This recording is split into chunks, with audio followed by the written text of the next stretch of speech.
Hello everyone and welcome back to Cowabunga Corner. I'm here to explain why Cowabunga Corner has been very quiet as of the recent years. I know my reviews have gotten less. The website has gone from updates dailies to updates weekly to nothing. And then on Instagram and Facebook, I'm mainly talking just turtles here and there, but Facebook's been getting a lot more of my personal stuff. And YouTube has gotten nothing. And I need to explain why, because this has been a very, very, very hard time. And I know it's hard for a lot of people right now. 2020 is the pits.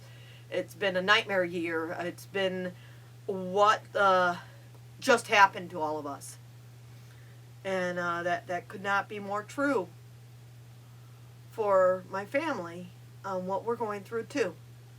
But our problem started a couple of years ago. It actually started 2013. My dad, he went through going to the doctors and finding out he needed a stent. And on November 1st, 2013, he went in to get the stent and found out 3 of his arteries was clogged. 180, 190, and 100%. And so they told him to come back Monday, and this was a Friday, and meet up with a surgeon to have a triple bypass. They should have just kept him. He was at the hospital. You don't tell a heart patient that their arteries are clogged that bad and then expect nothing to happen. They stressed my dad out. And that Sunday, he had a heart attack. Monday morning, he went through the triple bypass, and he never really got better from that. His breathing became a major issue. He was coughing a lot. He was going through getting extremely weak. He was forced into an early retirement. Our financial situations got extremely strained as of that year. We lost our family home, and things just kind of went into a whirlwind. If anyone knows or watched a lot of Cowabunga Corner, they would know that my family means the world to me. I've written about my dad on cowabungacorner.com. You can go to the link here and see my Thanksgiving post when I did an article about my dad. I've shared video of him making things like my Krang puppet, or Cowabunga Corner number 10, where we made the turtle costume and did birthday parties. My dad has been a huge part of not just my fandom, but my entire life. I am extremely close to my family.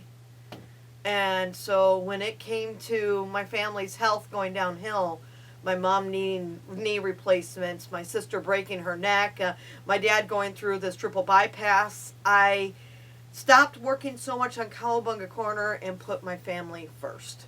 I would do Cowabunga Corner as my relief. I'm having fun. I'm enjoying this. I love sharing turtles with all of you.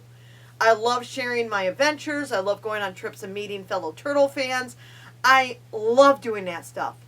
But if my family needs me, I have always put them first. And last year, my dad went into the hospital for some of his breathing problems in late April 25th, 2019. And when he went in there, he was found to have colon cancer. From breathing problems to colon cancer, you know. June 13th, he went to the surgery, had that removed. They got all of it, but then his lower GI shut down for 11 days. When that finally came back, they finally got it to where he could go to a rehabilitation center. And he got out on July 27th, just in time to go to Get Geeked Expo in Michigan and meet Michelin Sisti and Renee Jacobs. We had a blast. It was good to see him out. He was riding around in a wheelchair because he really was not well enough to handle a convention at full power, even though it was a really small con. It was a great con because we got to enjoy it together as a family. His health was very hard on us, as we were trying to do everything that was needed. Because this was cancer surgery, he was then going through chemotherapy. And chemo beat him up, just severely. And at this point, working on Cowabunga Corner, doing any toy reviews, any filming, was completely at the back of my mind. I still did a trip. I fulfilled a dream. I went down to Ohio and got to see the Coming Out of Shell store costumes. Then went up and got to see my niece and my nephews in Vermont with my brother. And then we went down to New York City Comic Con and got to hang out with Metalhead and just had a complete blast. Trying to enjoy things, but at the same time stressing out that my dad's not doing well back home. We get back home and Dad's going through a lot of stuff. We only had a few days home because he was a guest down in Ohio. He was an art director for a TV show called The Ghoul Show, and they had Ghoul Arty Fest in Ohio, and he was invited back in spring to be a guest. He didn't know if he was going or not, but for mental reasons he knew this would cheer him up. This would be something that he really wanted to do, and so we decided to go. At the time, he was also facing liver failure. He was bloating up to where he needed to be drained, and because of not knowing, he needed to be taken off of his one of his medications. The drainage thing he had to go through was pushed back by a week, so he went down to Ohio, really not comfortable, but he made the best of that weekend. He had such the smiles, the laughter. He did a panel on Saturday of that convention. And when he started the panel, nobody knew he was going to do the panel. He wasn't announced or anything. The band that was on stage beforehand said, "We'll be back in about a half hour," and left the stage. No announcement that there was anything going to happen. So there was nobody really sitting there. But when my dad started telling the stories of working on the Ghoul Show, that room filled up. The seats got full. There was people really getting pulled in by his stories, and it went over so well. The next day, he had a great day for the most of the day, till a half hour before the convention ended. And he got up and he fell. And when he fell, he broke 3 ribs and cracked his liver open. We ended up being in Ohio for 6 weeks. This is when we had to break down and start selling stuff to try and raise money. It was help from a friend that donated some funds to us so that we were able to stay there, because it was $5,000 in hotel fees alone. That's not including the gas of trying to get back and forth to the hospital every day and driving back and forth to Michigan once a week just to check on our animals, because a friend was pet sitting, just going in and feeding them in the morning. And we had our dogs with us in Ohio, but we had to go in there and change the bird cages and change the cat litter and stuff. So it was a lot of running around. And then Dad got back to Michigan, and it was a lot of hospital stuff. If anyone really wants the full details on just how much we went through during that year, fighting with the medical and everything, just check out my Facebook post.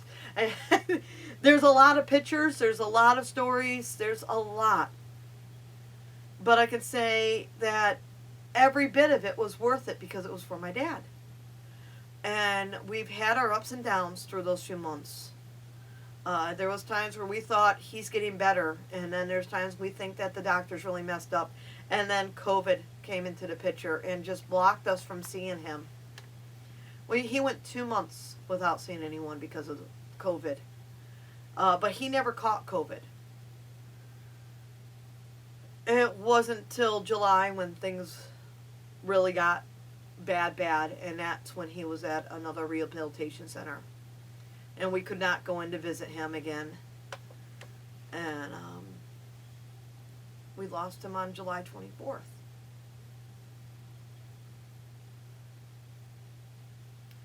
My dad taught me so much through my life. He taught me about costuming, wearing the costumes, and he taught me about working on cars, changing tires, changing the oil, checking what's wrong when there's a problem with the car. My dad taught me to want to try and strive to do what's needed in life for work and taking care of the family and being there for those who need me. I watched my dad go to work even when he wasn't feeling well, just because he knew that the family relied on him. I watched my dad go out and take his creativity and just shine in front of the audiences. He's won world costume contest with the suits he made. He has worked on a few different TV shows. He's done artwork for the radio shows in the Michigan area. He's done haunted houses. Erebus Haunted House, which for a while was the world's largest walk-through haunted house. His artwork is known. Newspapers have called him the Detroit Jim Henson. I am so proud of my father. I love him so much. And he will always be a part of my life. And since we lost him, we're in the midst of a move. And we're trying to be there for my mom as much as we can. All of us kids have come home to her. I have stayed because I was trying to help from the get-go. But my sister Mickey, she's been trying to get her art going. She's done some amazing art projects. I need to share some of the stories on that. I'm very proud of her. She did some stuff while out in California that I could only dream of doing. And my brother, his family is in Vermont, and he's going through a very hard time right now, some really sticky situations. But we all knew right now we had to come together. And so we're here. I'm going to try and get Cowabunga Corner back going. It may be a slow start, but it's the best that I can do to try and get back into where I feel comfortable. I like sharing entertainment. I like making people laugh and smile. I like sharing knowledge of the history of Ninja Turtles because that is my passion. And I want to be able to keep doing that. So I'm going to get back on the ball. Dad was very proud of Cowabunga Corner. Every time I did a new episode, he'd want to watch it before I uploaded it. So I know my dad would want me to keep going forward with this as well. So I'm going to try and get things rolling with more toy reviews at first. We're going to revamp the website, hopefully soon. And we're going to do new seasons of the actual Cowabunga Corner blog. So I'm working on it. It's just going to take me a little bit of time to get back up to my normal pep and energy and going, I'm back on for everyday posts because I got to be here for my family first right now. Finish the moves and try to get things rolling in so many different directions. Who knows? I might be relocating out west at some point. In the meantime, see anyone in East China? Thank you everyone for going along through the ride, and I'm really, really, really sorry that Cowabunga Corner has been so silent on especially YouTube. You guys have been so good to me here on YouTube, and I have not done any updates or anything, and I've been wanting to. It's just things are so depressing, and I want to give happy, cheerful updates. You might notice things through the future episodes of Cowabunga Corner will be on the set that represents my dad, like Mikey's head here. He made this for me originally in 1990, and then it was fixed up in 1993. It needs some touch-ups now. He's retired. Aren't you retired, Mikey? Yes. I'll also be having this pin that I'm wearing right now as a part of the Cowabunga Corner set. Wherever I am, this will be there to represent my father. And I'll be doing some posts about him. Watch for videos of his amazing work. I'll hopefully be able to share some of his stuff here on Cowabunga Corner as a regular basis. And I think people may enjoy what he had to offer. I'm going to get into happier subjects. So if you guys want more information on this, again, follow me on Facebook, and I will be talking about my dad as usual there. I'm going to bring up some toys and have some fun here and get people smiling again. So I'll catch you next time here in Cowabunga Corner.